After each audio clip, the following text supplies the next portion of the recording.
ಮಂತ್ರಿಗಳ ಭ್ರಷ್ಟಾಚಾರ ನೋಡಿ ಏನಪ್ಪಾ ಅಂತ ಅನ್ನಿಸ್ತಿದೆ. ವ್ಯವಸ್ಥೆ ಕೆಟ್ಟಿದೆ, ವ್ಯವಸ್ಥೆಯನ್ನ ಸುಧಾರಣೆ ಮಾಡಬೇಕಿದೆ. ಹೀಗಂತ ಹುಬ್ಬಳ್ಳಿಯಲ್ಲಿ ಸಚಿವ ಆರ್.ಬಿ. ತಿಮ್ಮಾಪುರ ಹೇಳಿದ್ದಾರೆ. ವ್ಯವಸ್ಥೆ ಹಾಗೆ ಇದ್ರೆ ಟೀಕೆಗಳು ಬರುತ್ತೆ. ಸುಧಾರಣೆ ಮಾಡೋ ಕೆಲಸಕ್ಕೆ ನಾನು ಕೈ ಹಾಕಿದ್ದೇನೆ. ಸಚಿವರ ಭ್ರಷ್ಟಾಚಾರ ಒಪ್ಪಿಕೊಂಡ್ರ ಸಚಿವ ತಿಮ್ಮಾಪುರ ಈ ಮೂಲಕವಾಗಿ ಅನ್ನೋ ಪ್ರಶ್ನೆ ಹುಟ್ಟುತ್ತಾ ಇದೆ.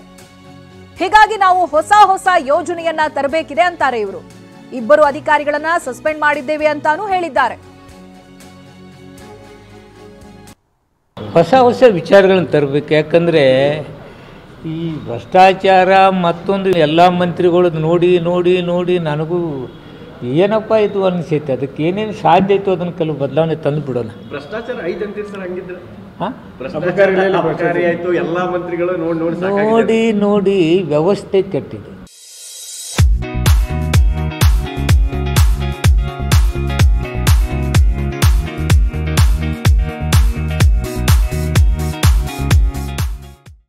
ಕೆಲವು ವ್ಯವಸ್ಥೆ ಸುಧಾರಣೆ ಮಾಡಿ, ವ್ಯವಸ್ಥೆ ಹಂಗೆ ಇಟ್ಟಾಗ ಅಲ್ಪ ಸ್ವಲ್ಪ ಇಂಥ ಟೀಕೆಗಳು ಬರ್ತವೆ. ಆ ವ್ಯವಸ್ಥೆ ಸರಿ ಮಾಡ್ತಕ್ಕಂಥ ಕೆಲಸಕ್ಕೆ ನಾನು ಕೈ ಹಾಕಿದ್ದೀನಿ, ಮಾಡ್ತೇನೆ. ಹೇಳಿದ್ಮೇಲೆ ಇಬ್ಬರನ್ನ ಸಸ್ಪೆಂಡ್ ಮಾಡಿದ್ದೀವಿ. ವಿದಿನ್ 24 hours ಅಧಿಕಾರಿಗಳು ಸಸ್ಪೆಂಡ್.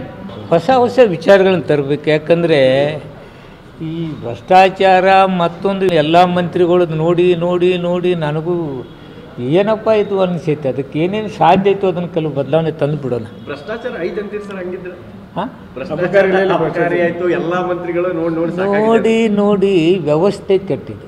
ಕೆಲವು ವ್ಯವಸ್ಥೆ ಸುಧಾರಣೆ ಮಾಡಿ, ವ್ಯವಸ್ಥೆ ಹಂಗೆ ಇಟ್ಟಾಗ ಅಲ್ಪ ಸ್ವಲ್ಪ ಇಂಥ ಟೀಕೆಗಳು ಬರ್ತವೆ.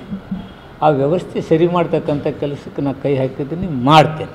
ಹೇಳಿದ್ಮೇಲೆ ಇಬ್ಬರನ್ನ ಸಸ್ಪೆಂಡ್ ಮಾಡಿದ್ದೀವಿ. ವಿದಿನ್ 24 hours ಅಧಿಕಾರಿಗಳು ಸಸ್ಪೆಂಡ್.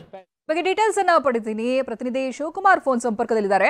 ಶಿವಕುಮಾರ್, ಇದಾಗ್ಲೇ ಆಗಿರುವಂತಹ ಭ್ರಷ್ಟಾಚಾರ ಆರೋಪಗಳು ಜೊತೆಗೆ ಕೆಲವೊಂದಷ್ಟು ಅಧಿಕಾರಿಗಳು ಸುಸೈಡ್ ಅನ್ನ ಮಾಡ್ಕೊಂಡಿರೋದು, ಇವೆಲ್ಲದರ ನಡುವೆ ಅವುಗಳೆಲ್ಲವೂ ಕೂಡ ತನಿಖೆಯಲ್ಲಿದೆ. ಈ ಮಧ್ಯೆ ಆರ್.ಬಿ. ತಿಮ್ಮಾಪುರ ಅವರು ಕೊಟ್ಟಿರುವಂತಹ ಹೇಳಿಕೆ, ಹೌದು ಇಲ್ಲಿ ಭ್ರಷ್ಟಾಚಾರ ನಡೆದಿರೋದು ನಿಜ, ವ್ಯವಸ್ಥೆನೇ ಕರಪ್ಟ್ ಆಗಿದೆ ಅಂತ ಹೇಳಿದ ರೀತಿ ಇದೆ.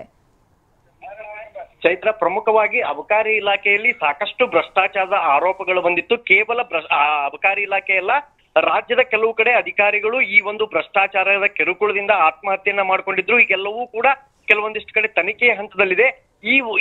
ಈ ಸಮಯದಲ್ಲಿ ಆರ್.ಬಿ. ತಿಮ್ಮಾಪುರ ಅವರು ಈಗ ಮಾತನಾಡಿದ್ದು ಹುಬ್ಳಿಯಲ್ಲಿ. ಅವರು ಮಾತನಾಡಿರ್ತಂತ ಹೇಳಿಕೆ ಈಗ ಸಾಕಷ್ಟು ಚರ್ಚೆಗೆ ಕಾರಣವಾಗಿರ್ತಕ್ಕಂಥದ್ದು. ಪ್ರಮುಖವಾಗಿ ಎಲ್ಲಾ ಮಂತ್ರಿಗಳ ಭ್ರಷ್ಟಾಚಾರ ನೋಡಿ ನನಗೆ ಏನಪ್ಪ ಅನಿಸ್ಬಿಟ್ಟಿದೆ ಅನ್ನೋದನ್ನ ಆ ರೀತಿ ಮಾತಾಡಿದರೆ, ಪರೋಕ್ಷವಾಗಿ ಎಲ್ಲಾ ಮಂತ್ರಿಗಳು ಭ್ರಷ್ಟಾಚಾರ ಮಾಡ್ತಿದ್ದಾರೆ ಅನ್ನೋದನ್ನ ಸ್ವತಃ ಆರ್.ಬಿ. ತಿಮ್ಮಾಪುರ ಅವರೇ ಒಪ್ಕೊಂಡವ್ರ ತರ ಮಾತಾಡಿದ್ದಾರೆ. ಅದರಲ್ಲೂ ಕೂಡ ಈ ವ್ಯವಸ್ಥೆ ಸಂಪೂರ್ಣವಾಗಿ ಕೆಟ್ಟು ಹೋಗಿದೆ. ಆಡಳಿತದಲ್ಲಿ ಕೆಲ ವ್ಯವಸ್ಥೆಗಳ ಬದಲಾವಣೆಯನ್ನ ತರಬೇಕಾಗಿದೆ. ಬದಲಾವಣೆಯನ್ನು ಮಾಡೋ ಟೈಮ್ನಲ್ಲಿ ಈ ತರದ ಟೀಕೆಗಳು ಸಹಜ ಅನ್ನೋ ರೀತಿ ಮಾತನಾಡಿದ್ದಾರೆ.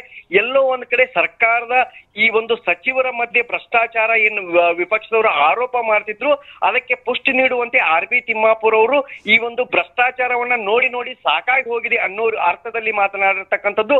ಅದರಲ್ಲೂ ಪ್ರಮುಖವಾಗಿ ಅಬಕಾರಿ ಇಲಾಖೆಯಲ್ಲಿ ಈ ಒಂದು ಭ್ರಷ್ಟಾಚಾರದ ಆರೋಪ ಸಾಕಷ್ಟು ಕೇಳಿ ಬಂದಿತ್ತು. ಸ್ವತಃ ಪ್ರಧಾನಿ ಮೋದಿಯವರು ಕೂಡ ಅಬಕಾರಿ ಇಲಾಖೆಯ ಭ್ರಷ್ಟಾಚಾರವನ್ನ ಪ್ರಸ್ತಾಪ ಮಾಡಿದ್ರು. ಇದೇ ಟೈಮ್ ನಲ್ಲಿ ಈ ಒಂದು ಆರ್.ಬಿ. ತಿಮ್ಮಾಪುರ ಅವರು ಕೇವಲ ಅಬಕಾರಿ ಇಲಾಖೆ ಮಾತ್ರ ಅಲ್ಲ, ಎಲ್ಲಾ ಸಚಿವರ ಭ್ರಷ್ಟಾಚಾರವನ್ನ ನೋಡಿ ಸಾಕಾಗಿ ಹೋಗಿದೆ ಅನ್ನೋ ಅರ್ಥದಲ್ಲಿ ಮಾತನಾಡಿರ್ತಕ್ಕಂಥದ್ದು. ಬಹುತೇಕ ಎಲ್ಲಾ ಇಲಾಖೆಯ ಮಂತ್ರಿಗಳು ಭ್ರಷ್ಟಾಚಾರದಲ್ಲಿ ತೊಡಗಿದಾರ ಅನ್ನೋ ಅನುಮಾನ ಮೂಡಿರ್ತಕ್ಕಂಥದ್ದು. Chaitra, okay, thank you Shivakumar ಮಾಹಿತಿಗಾಗಿ.